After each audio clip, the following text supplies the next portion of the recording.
Жұмыс бабымен Астанадағы жаңа жобаға барып келу керек болды. Мен біздің департамент директорынан іс-сапарға әйелімді бірге жіберуін сұрадым. Онсыз да хатшылар жеткілікті, ал ол маған Астанада ұсақ-түйекке көмектеседі. Солай келістік. Әйелім екеуміз вагонға кірдік те жайлы купеге орналастық. Біз купеде жалғыз болмадық. Тағы бір жолаушы бар еді. Бізге қарсы отырған Дәурен айтарлықтан ірі жігіт екен. Бойы 187 сантиметрден кем емес. Кішкентай қозы қарыны бар. Беті де кішкене толықтау келген. Салмағы 100 килограммдан кем болмаса керек. Кеш батып, әркім өз шаруасына кірісті. Менің арық Назирам сөмкедегі бір заттарды ақтарып жатыр. Мен электронды кітап оқып отырмын. Сапарлар жігіт телефонда жатыр. Шамасы Инстаграмнан спортқа қатысты видеолар көріп жатқан болу керек. Кейде жуан даусымен бізді елеместен қарқылдап күліп қояды. Кейде оның назары Назирада болатынын да байқап қалатынмын. Ол дәретханаға барып қысқа шорты мен майкаға киімін ауыстырып алды. Ол Дәуренге теріс қарап жоғарыдағы заттарды орнына қойып жатқанда, оның көзі менің әйелімнің әдеміше келген көтеніне түсіп жатты. Маған бұл ұнамады. Бір түрлі бір жыртқыштық көзқарас секілді көрінетін. Бірақ сәлден соң назары жылдам телефонға ауысып кетеді.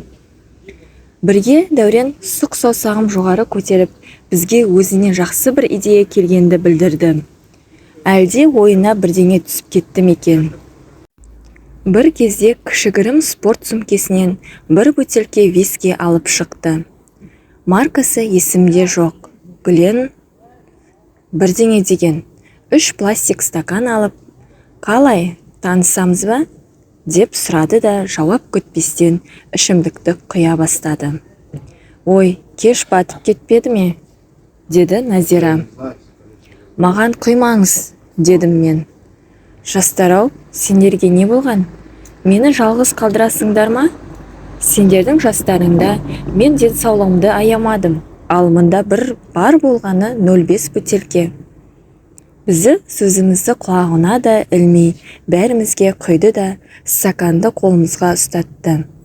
Стаканымызды түйістірдік те таныстық үшін алып қойдық. Менің бірден ішім жылып кетті, ал сүйіктім мүлдем соңына дейін іше алмай қалды. Қалай, тағы 50-ден көреміз бе?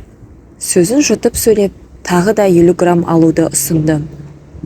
Назира өткізіп жіберетін сияқты, деп әйелім үшінші жақта жауап берді. Ол екеумізге құйды.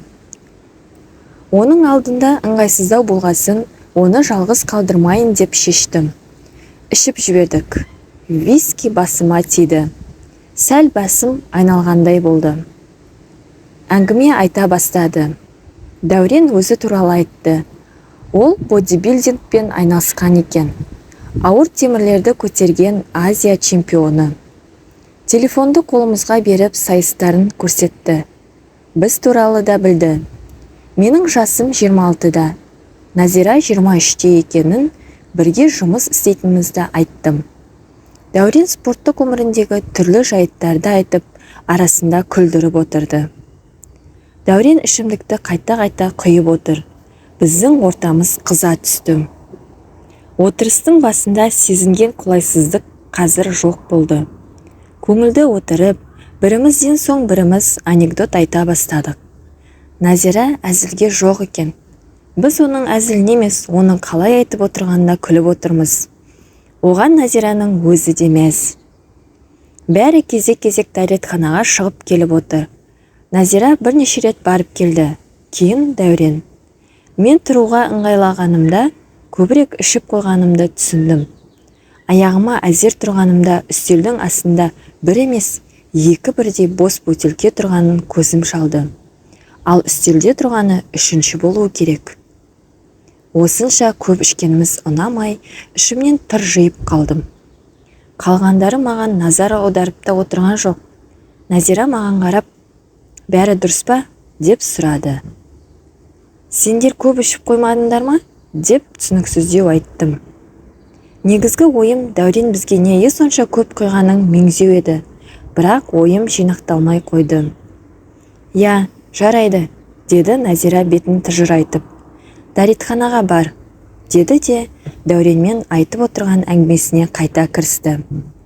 Дәурен маған қарамастан екеуіне виски құйып отыр екен. Бетімді суық сумен шайып жібергеннен кейін өз-өзіме келгендей болдым. Жолда жүргеніміз, отырғанымыз, спирт барлығы өз әсерін тигізсе керек. Қысқасы, вагонда теңселе жүріп, купеге де жеттім. Неге екенін білмеймін, әйтеуір Дәуреннің мен жоқтағы әрекетін көргім келді. Ойлаған әрекетімді жасайын деп, ақырын есікті жылжыттым. Әлсіз шам жарығы. Назёк отыр. Оған қарсы Дәурен отыр.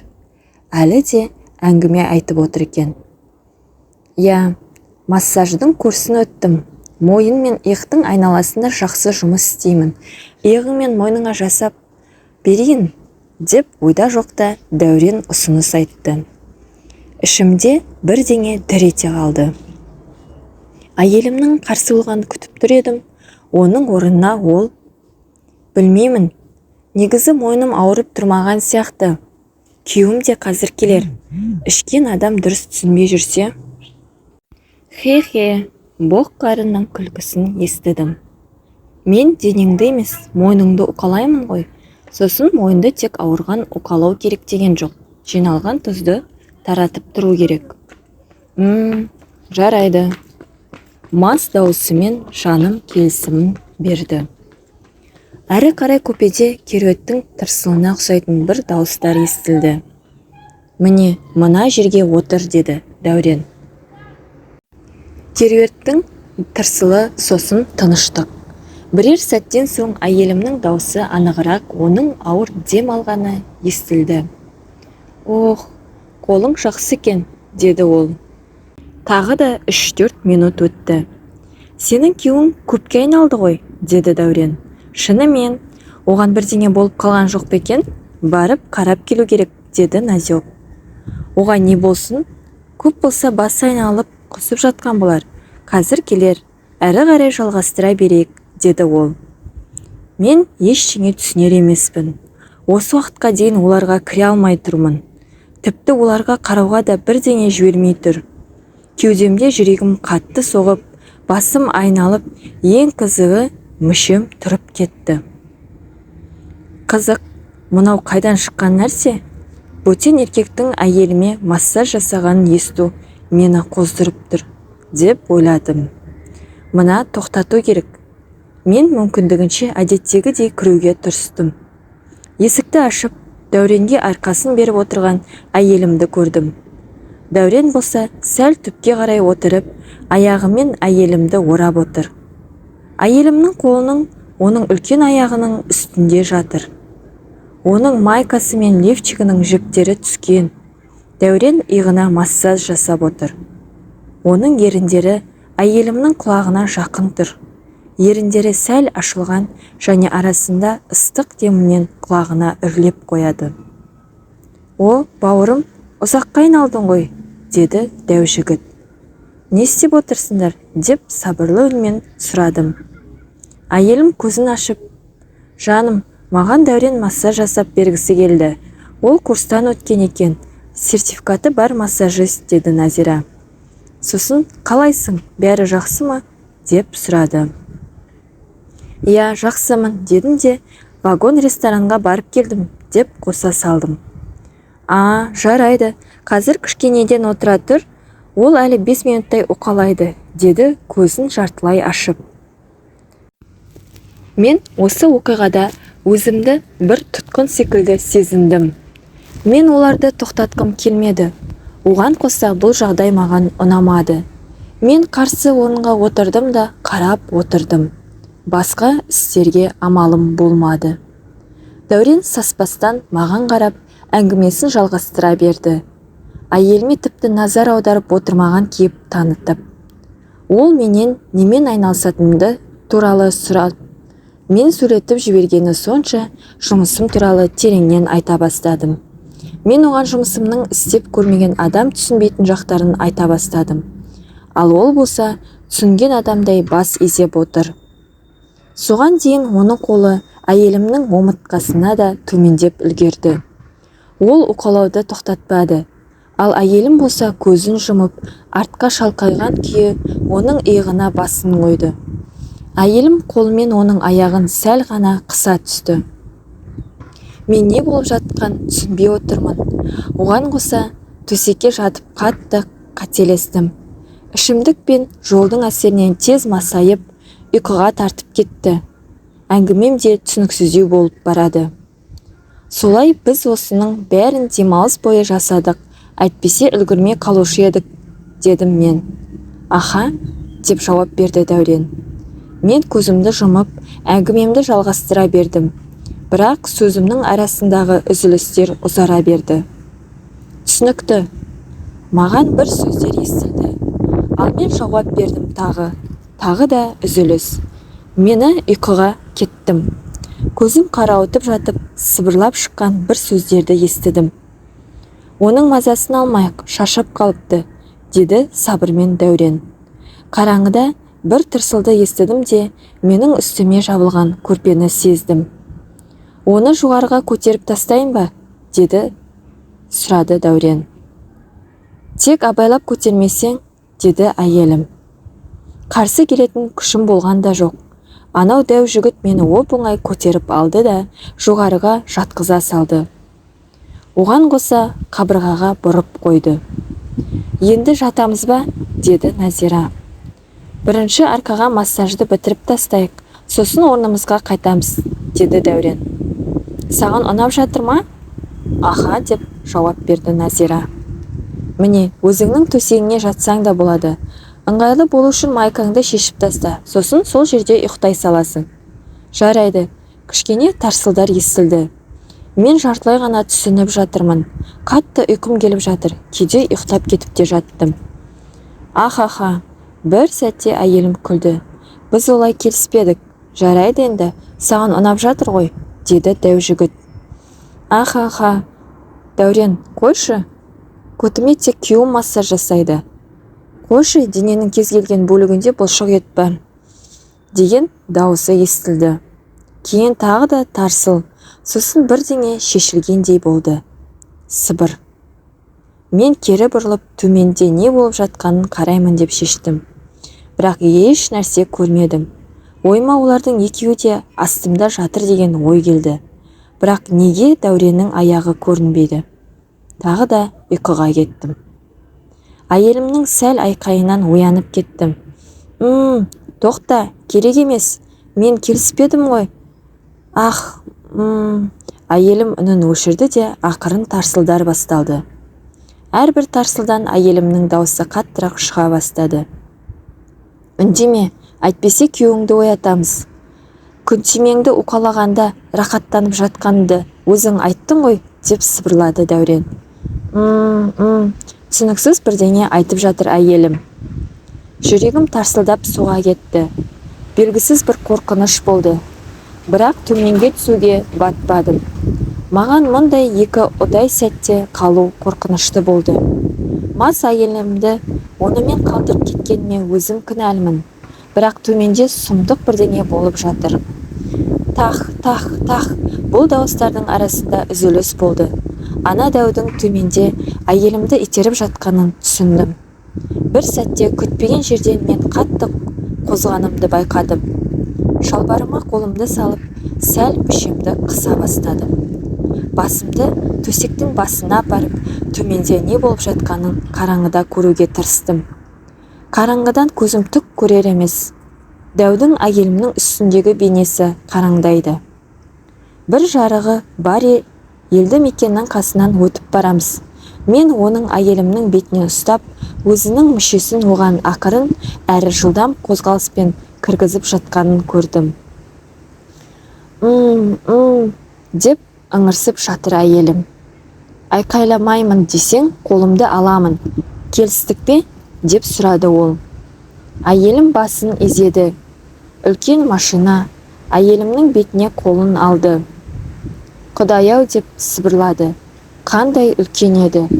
Қане, маған күн тимеңе кіруге кедергі болмас үшін соңғы затты алып тастайық, деді де дәй әйелімнен шортыды шеше бастады. Ол оған көмектесу үшін белін көтерді. Бір кезде әлсіз жарықтың сәулесімен маған Дәуреннің мүшесі көрінді. Адамға тән өлшем емес, қатты үлкен, соншама үлкен мүшесі бар ма, деп ойладым. Мен асыра сілтеп айтқанды жақсы көретіндердің қатарынан емеспін. Бірақ ода 22-23 сантиметр ұзындығы, ені 6-7 сантиметр болса керек. Түріне қарасаң, үлкен баклажанға ұқсайды. Осындай томардың әйеліме кіретінін ойлағаннан, оның күнтимесі не болатыны туралы ойға шомдым. Дәу жылдам ішке кіргізіп, қайта шығару да арасына үзіліс салып тұр. О, Назира дем алды. Тақ, тезірек қимылдай бастады. Иә, сыбырмен әйелім қаттырақ, тағы.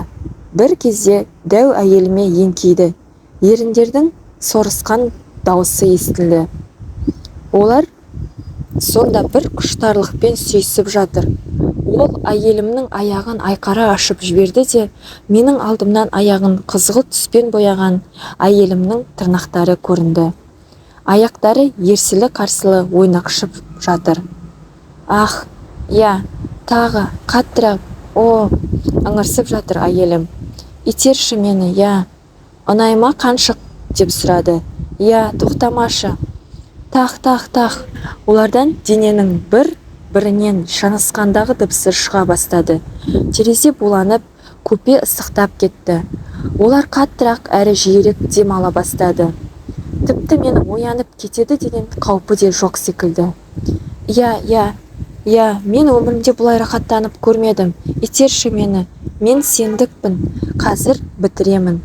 Әйелім ағынан жарылып айтқан шындығынан менің жүрегім ауырып кетті. Менің үлкен мүшем ұнай ма, деді дәу. Я, қатты ұнайды. Я, сайқал, күйеуің сенің бұлай итермей ме, дейді ол. Әйелім үнсіз. Айт, сәл дауысын көтерді де қаттырақ итере бастады. Назира тек ыңырсумен болды. Айт, дедім сайқал, деп талап қойды дәу жігіт. Жоқ, ешқашан бұндай рахат болмаған. Өзін әзер ұстаған әйелім жауабын берді. Қайтадан сүйіскен дыбыс естілді. Темп артқан үстіне арта берді. Олардың тоқтайтын түрі жоқтай, төсектің сықыры күшейіп, айнала менімен қоса қозғала бастады. Тақ, әйелімнің күнтимесінен осындай дыбыстар шыға бастады. Ыңырсып, бітіріп жатырмын. Назира зар қақты, ыңырсып. О, я, сенің күнтимең бұлақтай ағып кетті. Көтің әдемі сайқал екенсің өзі, деді біздің сапарлас айғырымыз. Тыныштық орнады. Әйелім уайымдап кетті. Сыр бүлдірмеу үшін басымды қайтадан жастыққа қарай шегіндіріп алдым.